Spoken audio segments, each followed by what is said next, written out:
వచ్చే వారం నుంచే తులం బంగారము ఏదో ఇందిరమ్మ ఇండ్లు తులం బంగారము ఆర్థిక అరాచకాల వల్ల ఇస్తున్నట.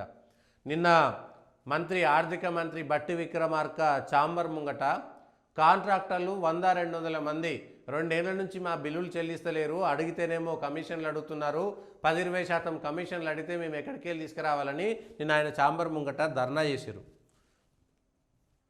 బట్టి విక్రమార్క ఛాంబర్ ముంగట ధర్నా చేసిరు. ధర్నా చేయాల్సినటువంటి పరిస్థితి వచ్చింది. మేమే చేసినామా, అంతకుముందు 2 ఏళ్ల నుంచి అంటే టీఆర్ఎస్ అధికారంలో ఉన్నప్పటి నుంచి కూడా వాళ్ళ బిల్లులు పెండింగ్లో ఉన్నాయి కదా, ఇప్పుడే కొత్తగా పెండింగ్లో ఉన్నాయా, అంతకుముందు కూడా పెండింగ్లో ఉన్నాయి అనేటువంటి మాట మాట్లాడుతున్నారు. కానీ అంతకుముందు ఎప్పుడు ధర్నా జరగలేదు కదా, ఇప్పుడే ఎందుకు ధర్నా జరుగుతుంది? 20 లోపు పెండింగ్ బిల్లులు చెల్లించాలి, లేకపోతే 25న అసెంబ్లీ ముట్టడిస్తాం. Telangana civil contractors welfare association హెచ్చరిక, బిల్లులు చెల్లించాలని బట్టి ఛాంబర్ ముందు నిరసన, సివిల్ కాంట్రాక్టర్ల సంఘం. ఇది కథ.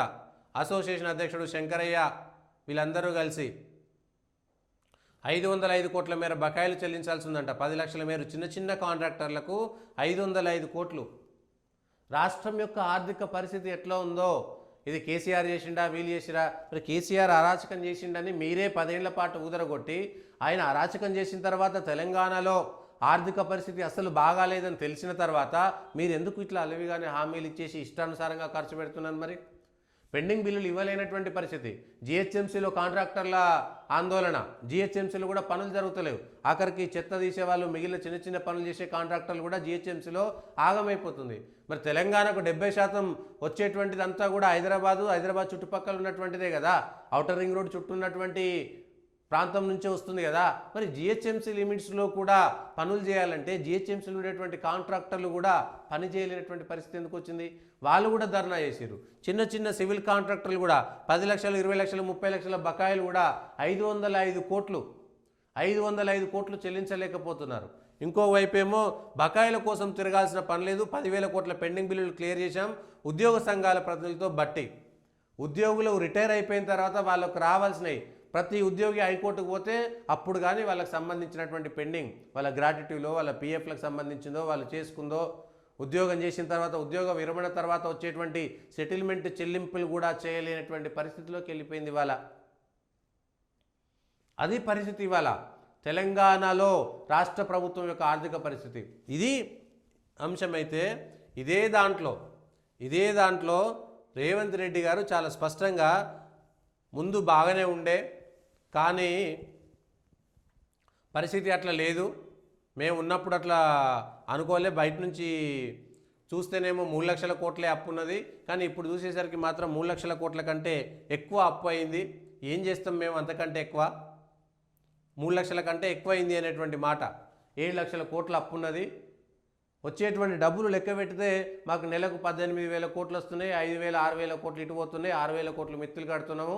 ఇక 5-6 కోట్ల సంక్షేమాలు ఇవన్నీ చేయాలంటే ఎక్కడికి వెళ్ళవుతుంది? ఇట్లా ఇష్టానుసారంగా గత ప్రభుత్వం చేసింది, ఇప్పుడు రాబడి లేదు, పెట్టుబడులు ఎట్లా పెట్టాలి, ఏం చేయాలనేటువంటి మాట బాధపడుతూ చెప్పుకోవాల్సినటువంటి పరిస్థితి వచ్చింది. ఎందుకు వచ్చింది బాధ?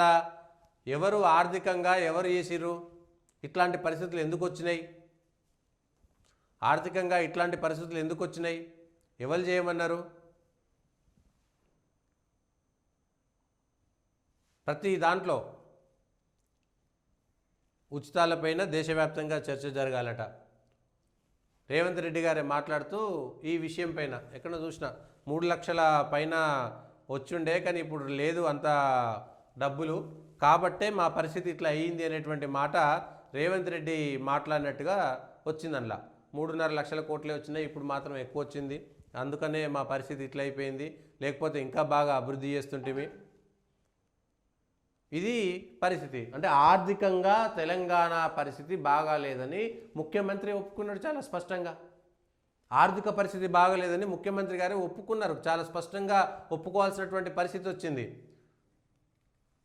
కేసీఆర్ అధికారంలోకి వచ్చినప్పుడు కేవలం 69,000 కోట్లు మాత్రమే ఉందని, ఇప్పుడు 10 ఏళ్లలో 6 లక్షల కోట్ల పైగా అప్పు చేసి ప్రజలపై భారం మోపారని, అయినా ప్రజలకు హామీలు నెరవేరుస్తున్నానని చెప్పారు. ఎక్కడా లేని విధంగా 21,000 కోట్ల రైతులకు అందించామని, రుణభారం ఉన్నప్పటికీ ప్రజలు ఉచితాల పంచడంపై దేశవ్యాప్తంగా చర్చ జరగాలట.